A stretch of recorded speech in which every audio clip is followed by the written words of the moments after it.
infraestructura a diferents sectors del territori. Hem de saber que a França aviat s'acceptarà o entrarà en vigor una altra llei i aquí els consells locals hi figuraran-hi. És a dir, que els territoris ja no tenen l'obligació de posar en marxa aquesta iniciativa, però sí que hi ha un marc reglamentari. I amb aquest marc reglamentari és això el que explica què passa amb els consells locals a França actualment. És el fet que no hi hagi marc reglamentari dona peu a molta flexibilitat. És a dir, que abans tots els territoris podien fer el que volien, podien definir cadascun com volien el seu consell local, les temàtiques que es treballarien i com es treballaria tot aquest procés. I això ha donat peu al fet que en l'actualitat hi hagi tanta heterogènia en aquests consells locals de salut mental. No hi ha dos consells locals que siguin similars, cadascú el feia a la seva mida. I aleshores, els objectius operatius del Consell local, doncs bé, la primera etapa és fer un inventari, fer un diagnòstic del territori en salut mental per definir les prioritats que es faran en el Consell local, veure les necessitats de la població, les necessitats dels professionals i també, evidentment, identificar les dinàmiques, identificar les xarxes que ja existeixen, sobretot per evitar les multiplicacions d'esforços o el desdoblament d'esforços.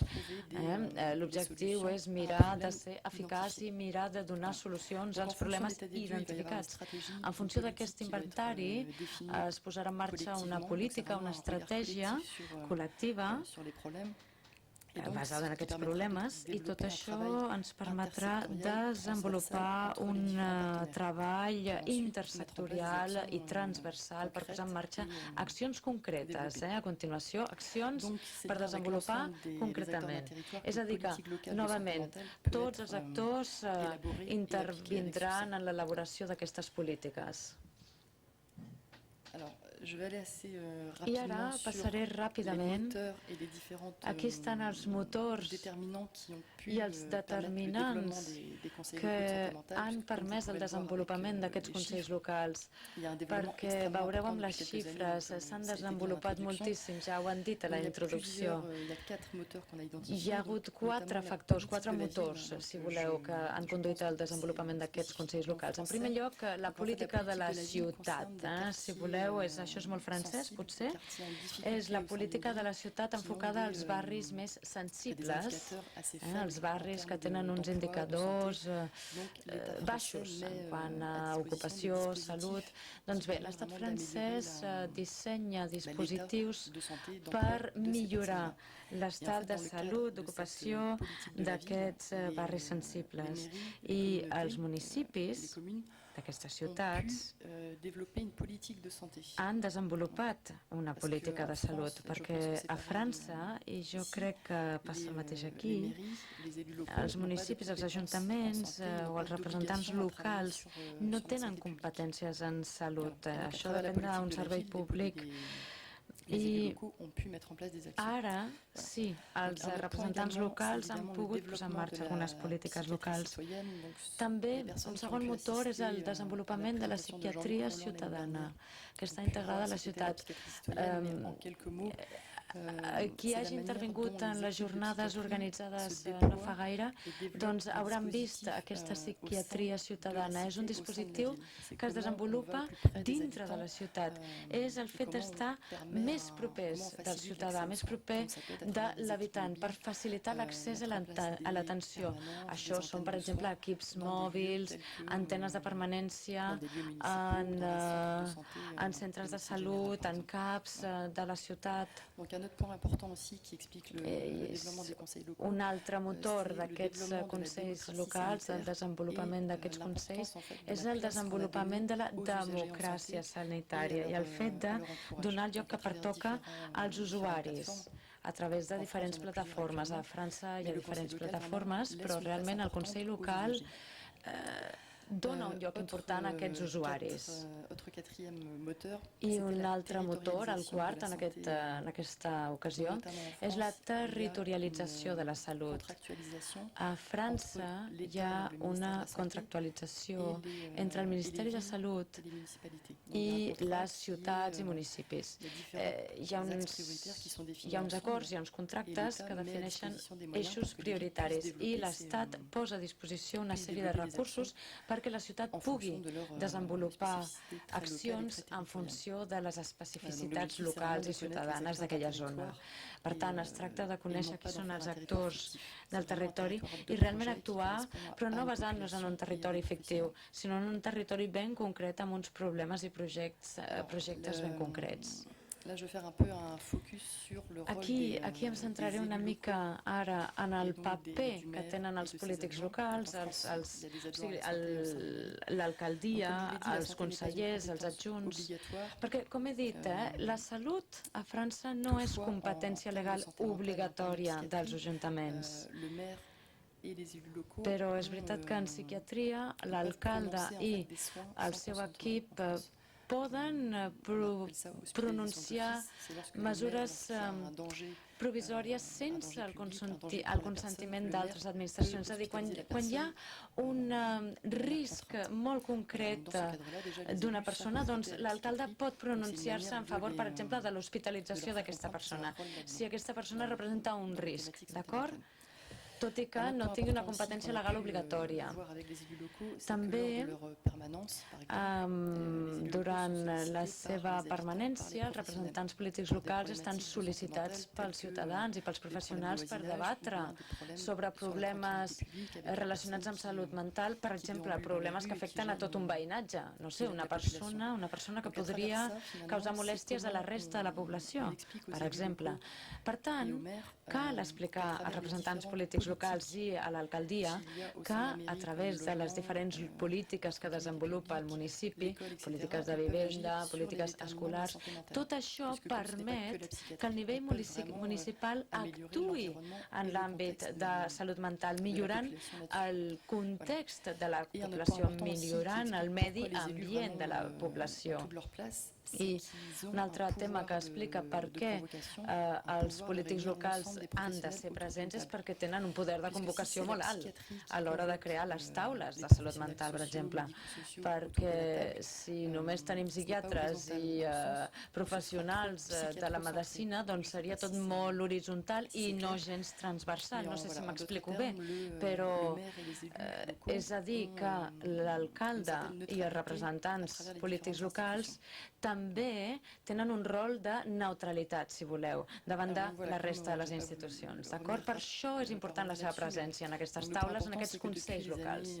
Doncs bé, parlem ara del desenvolupament. En 5 anys, com ho hem dit ja al principi, s'han desenvolupat moltíssim. El 2010 teníem uns 35 consells locals operatius i 29 en curs, i avui ja en tenim 106 que estan operatius, que tenen comissions temàtiques, grups de treball en funció de les dificultats de cada territori, i n'hi ha gairebé 80 que estan en curs o en projecte.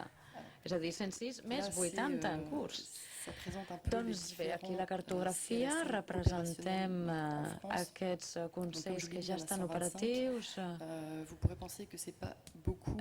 125, potser penseu que no és gaire per França, però el que cal saber és que estem parlant de 1.000 municipis, d'acord? Perquè estem, com ho he dit abans, es tracta d'un territori flexible i aleshores cada consell local defineix sobre quin territori actua, la qual cosa pot englobar més municipis que un sol municipi, d'acord?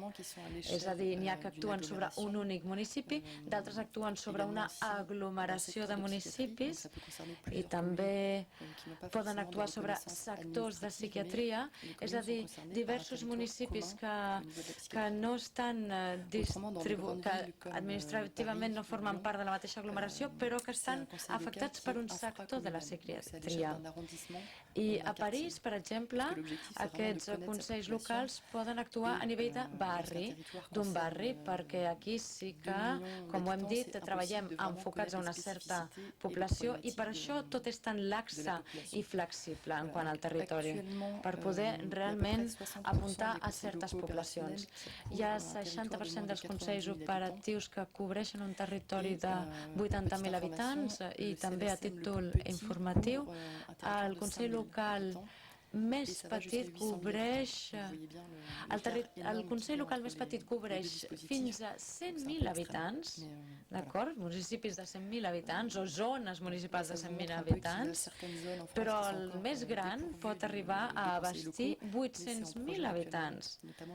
Doncs bé, aquí tenim tota aquesta cartografia, com dèiem. I ara els aspectes clau, els elements claus per posar en marxa un consell local, ja ho he dit abans en la definició, hem dit que hi ha una tríada essencial que és necessària perquè tot funcioni, perquè pugui continuar en el temps, perquè sigui operatiu. Cal que l'alcalde presideixi aquest consell local. Com ho he dit abans, és molt important la seva presència perquè ells poden posar en marxa polítiques municipals que tenen un impacte. També cal la presència del sector de la psiquiatria, la psiquiatria adulta i la psiquiatria pedopsiquiatria, adolescent i infantil, perquè si això no es desenvolupa i no té una visió de col·laboració, si no és amb la psiquiatria, el Consell local no pot posar en marxa les seves accions. I, evidentment, per la legitimitat del Consell local cal que hi hagi els representants dels usuaris i dels que porten ajuda de les famílies, perquè realment han d'estar allà per tenir veu i vot i dir què en pensen de tot plegat.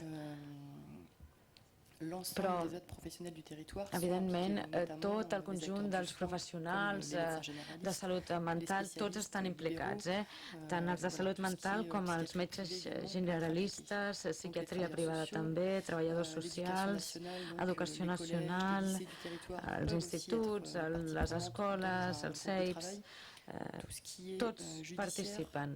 També el sector judicial, perquè, com veiem, tot té després derivacions en l'àmbit de la vivenda, per exemple, etc. Pel que fa a l'organització, us ho he dit abans, és molt heterogeni, però sí, com sigui, l'estructura és aquesta. Hi ha una assemblea plenària a cada consell local, té lloc un cop l'any i reuneix tots els membres, i tots els membres, podem parlar de 100 persones, de 150 persones que estan afectades per aquest consell local, i es reuneixen perquè se'ls presenti tot el que s'ha fet durant l'any i els projectes de cara al futur. I el que és també important en aquest consell local és que permet que es desenvolupi la política nacional en el territori afectat. Aquest és l'enllaç entre les decisions nacionals i el territori. I després, una altra estructura d'aquest Consell és el comitè de pilotatge. Aquí tenim ja un grup més restringit, 10 a 15 persones, on, com ho he dit abans, hi ha l'alcalde com a president o els representants locals i la psiquiatria, els usuaris, els professionals de la salut. I aquest comitè de pilotatge defineix grups de treball i comissions temàtiques. Temàtiques vàries, com ara vivenda o temàtiques sobre grups en particular, ja ho veurem això, però el que és important és que aquests grups de treball estan formats per actors sobre el terreny, estan realment formats per persones que s'impliquen en aquest grup. Tots els membres del Consell local no participen en tots els grups, no és que vulguem que tothom, tots els membres participin a totes les reunions. El que volem és realment fer-ho eficaç i que que els comitès de pilotatge i les comissions tècniques estiguin formades per la gent implicada sobre el terreny. Aquí tenim tota la varietat de temàtiques abordades. És important veure que hi ha 3 grups que destaquen. La vivenda, tot el que es refereix al tema de l'allotjament, perquè un 80% de consells locals treballen en l'accés a l'allotjament o a la vivenda o al fet de mantenir la vivenda. Hi ha setmanes de formació a França que es fan any rere any en la salut mental i, de fet, el que fan és abordar el tema de la salut mental, però en la ciutat, com viure en la ciutat. I aquí s'obren debats públics per donar a conèixer què passa al territori i què és salut mental i explicar-ho tot de manera que la gent afectada pugui accedir a l'atenció tan ràpid com sigui possible. Un altre grup temàtic que sorgeix és el tema de les situacions individuals complexes. D'acord? Això també ho tracten molts consells locals, ja en parlaré més endavant. I en tercer lloc hi ha comissions sobre la formació dels professionals, formacions transversals entre diferents institucions, accés a l'atenció mèdica o a l'atenció, l'accés al lleure, a l'esport, alguns temes com l'atenció limitada, i també hi ha alguns grups de treball que s'enfoquen als joves, salut mental dels joves, salut mental dels infants, parentalitat, també salut mental per la gent gran, públics o sectors més precaris o sectors més sensibles. Això també està abordat per alguns grups de treball. Per tant, com us deia, la vivenda és un tema molt abordat, és a dir, el fet de mantenir la vivenda per a aquestes persones o facilitar l'accés per a aquestes persones que tenen problemes de patiment psíquic. És un tema molt important en salut mental perquè els usuaris de salut mental tenen dificultats d'accés a la vivenda, hi ha estigma per part dels propietaris, per exemple, quan se sap que una persona té problemes de salut mental. Després el manteniment de la vivenda per temes molt senzills com el fet de tenir higiene, el fet de poder pagar les factures, etc. Tot això els usuaris de salut mental moltes vegades necessiten un acompanyament i també tenim aquí una intervenció dels treballadors socials, d'organismes encarregats de gestionar vivenda social. Aquests agents socials posen a disposició vivenda social quan hi ha els usuaris i la psiquiatria que ho sol·liciten, i més enllà de posar a disposició aquesta vivenda social, hi ha tot un partenariat i una col·laboració que es crea entre aquestes estructures d'agents socials i la psiquiatria i els usuaris, perquè hi ha un referent que apareix. Aquesta és la importància, la gran importància de treballar en col·laboració. Altres accions per mantenir la vivenda. Doncs bé, aquí fem referència als síndrome de Diògenes o a la falta d'higiene.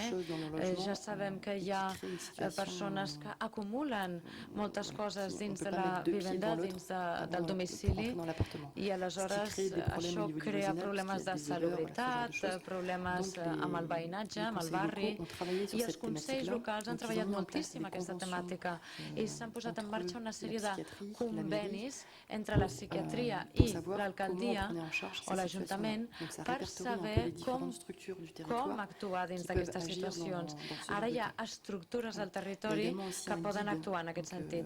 I a més s'ha creat una guia sobre aquesta temàtica de la insalubritat en el domicili, una guia per als professionals i per a les famílies. Així és més fàcil actuar tan bon punt com apareix el problema.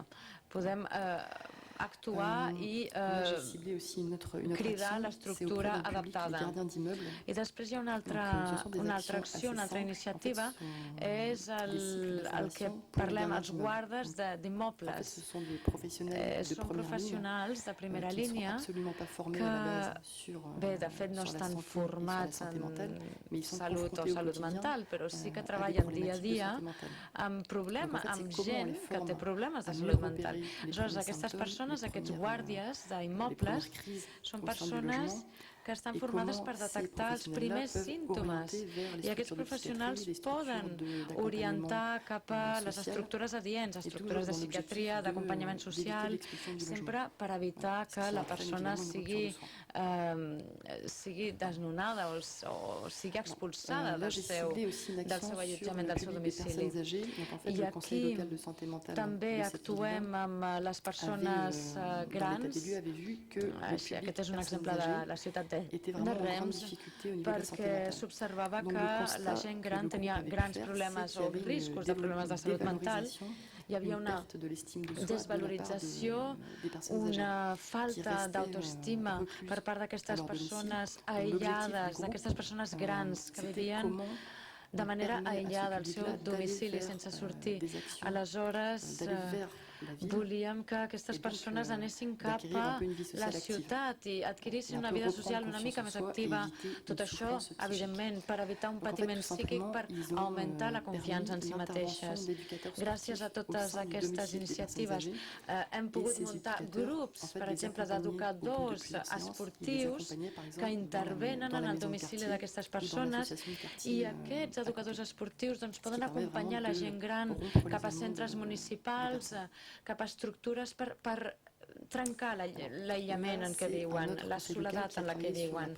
Aquí tenim altres exemples, un consell local que ha treballat en aquesta temàtica, la prevenció del suïcidi. Aquí tenim cicles de formació d'agents socials, agents sanitaris, i l'objectiu aquí era, com dic, la formació, formar un màxim de professionals i de voluntaris per detectar les persones que estan en situació de patiment psíquic que podria conduir cap a un acte de suïcidi. Doncs bé, aquí evidentment hem donat molta informació sobre el que pot ser una crisi, un episodi de risc de suïcidi i hem creat també eines per acompanyar la persona cap a l'estructura adient i cap a l'atenció adient per abordar aquest tema. Hi ha diverses ciutats de França que han treballat en aquest sentit perquè ara mateix hi ha una política important a França sobre la prevenció del suïcidi. I ara, en un altre consell local, en aquest cas a Montreuil hem treballat no amb les persones grans, sinó amb els adolescents, en aquest cas. L'experiència aquí, o l'acció de la qual voldria parlar, és treballar, de fet, contra el bullying, aquest assetjament dels joves en els instituts o a les escoles primàries i secundàries, treballar en la detecció i en la prevenció d'aquest assetjament a les escoles. Aquí hem posat en marxa una formació de 10 alumnes sentineles, és a dir, 10 alumnes que actuen com a enllaç, i hem actuat a les escoles durant 4 dies i després d'aquesta formació sobre aquests 10 alumnes i 8 professionals, doncs hem posat en marxa una política comú antiassetjament. D'acord, tot això per afavorir que ens ocupem d'aquesta problemàtica. I pel que fa als adolescents, a França hi ha molts grups que s'han posat en marxa en el sector públic, a l'escola pública, grups de 16 a 25 anys, perquè de fet a França la pedopsiquiatria s'atura als 16 anys i per això, aquest grup ens serveix de transició entre el que és pedopsiquiatria i el que serà la psiquiatria adulta. Jo no sé quina és la situació a Espanya, però a França els pedopsiquiatres i els psiquiatres adults no comunicaven, o bé no comuniquen, de fet, i l'objectiu d'aquest grup de 16 a 25 anys és justament establir aquest diàleg entre el que és pedopsiquiatria i psiquiatria adulta, perquè hem vist que hi ha un gran salt, no hi ha una transició en suavitat. Aquí una altra experiència, la lluita contra l'estigmatització i la promoció de la salut mental, és a dir, són accions de prevenció i d'informació sobre els trastorns, sobre la població en general, i és a dir, són iniciatives d'informació sobre el que són els trastorns psíquics i les estructures d'atenció existents, per tal d'evitar que les persones deixin de tenir por d'accedir cap a aquestes institucions de salut mental, perquè deixin de tenir por de ser etiquetats com a bojos si van a aquestes estructures. Hi ha 900 accions que s'han desenvolupat en el territori per informar sobre el que és salut mental. I aquí em referiré a persones amb situacions individuals complexes. És la famosa patata calenta, ho anomenem així a França. Són persones que són molt difícils de gestionar i aleshores requereixen diferents ajudes de diferents professionals. Són situacions molt complexes, persones que necessiten una mirada realment creuada de diferents estructures i un abordatge per part de diferents estructures. Aquest tipus de treball el desenvolupen ara mateix gairebé tots els consells locals a França. Estem parlant també d'un aspecte deontològic i ètic que cal dintre d'aquests grups de treball perquè hem d'evitar que hi hagi una mirada de judici sobre aquestes persones, d'acord? Per tant, la idea és treballar durant molts mesos o durant fins i tot un any sobre com formar aquesta cèl·lula de treball, aquest grup de treball, com informar l'usuari. Són realment temes molt delicats i per això, en aquest sentit, és més llarg. Donc, après plusieurs années de mise en place de conseils locaux de santé mentale, i ara, després d'anys de desenvolupament d'aquests consells locals, hem observat una mica quina és la situació dels consells locals. Com ho he dit abans, no hi ha cap llei que ho reglamenti, per tant hi ha moltíssima llibertat, cosa que, com ho hem dit abans, és una força però també és una debilitat perquè els actors també necessiten un marc d'acció, un marc que enquadri les accions possibles i, de fet, també hem observat que és molt fàcil crear un consell local, és possible fer-ho a qualsevol territori, però l'operació i la perennitat en el temps, això ja és un aspecte més complex perquè requereix la implicació de molts professionals i la implicació de molts agents, i aleshores és aquesta l'observació que fem. Una altra observació és que si aquests consells locals es posen en marxa de manera precipitada i sense reflexió col·lectiva, doncs bé, tot això és un fre per la seva activitat i fins i tot un fre gairebé definitiu. El que cal veure és sempre l'objectiu que tenim en ment i si aquest objectiu implica una modificació en la pràctica professional, sobretot pel que fa a aquesta branca que és la psiquiatria. I després hem observat també que a França existeix una confusió entre el que és el Consell local i aquestes cèl·lules que acabem de descriure, aquests grups de treball de situacions individuals complexes. Aquests grups de treball actuen sobre individus només, sobre individus en situacions complexes, mentre que el Consell local actua sobre la col·lectivitat. I una altra observació és que el paper dels representants dels usuaris de vegades no està suficientment reflexionat pel que fa a la creació del Consell local, perquè cal acompanyar els representants dels usuaris perquè prenguin la paraula, perquè tinguin un paper actiu a jugar a l'hora d'elaborar les polítiques. Per tant, això ho hem observat també i és molt important, que hi hagi aquest acompanyament, aquesta representació dels usuaris. Ara, per concloure, diré que el Consell local permet que ens puguem ocupar de manera concertada i oberta en el que és la trajectòria d'atenció i d'inserció social de l'usuari. Un desenvolupament també permet de les accions de prevenció i de promoció de la salut mental i bé, cada membre que adhereix a aquest Consell Local pot ajudar a transformar la representació i la pràctica de tothom. Per tant, com deia, l'objectiu és treballar pel restabliment i el benestar de les persones i el que és important és que el Consell Local sigui una estructura horitzontal, no jeràrquica. Cada persona treballa en un peu d'igualtat, amb el mateix pes, amb la mateixa possibilitat de prendre la paraula i d'actuar en la seva política. Bé, podria haver parlat d'accions més completes encara, però he hagut d'anar ràpid, per tant m'aturo aquí. Moltíssimes gràcies. Podreu trobar més informació en aquesta pàgina web, perquè, esclar, bé, està en francès, però us parlarà d'accions molt més concretes. Moltíssimes gràcies.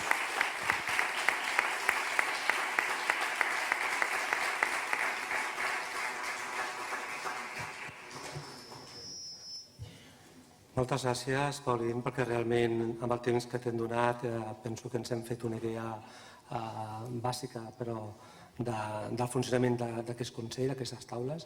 La veritat és que anaven sortint constantment temes que ens vinculaven a la nostra experiència, als nostres objectius, ha sortit de tot i podem estar molta estona parlant des del tema de...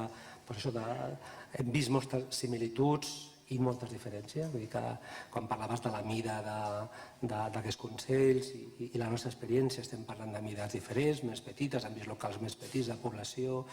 Hem compartit el tema, aquí tampoc els ajuntaments tenen competències en matèria d'atenció en salut i psiquiàtrica. Hem vist el paper del lideratge de l'administració local, directament de l'alcaldia,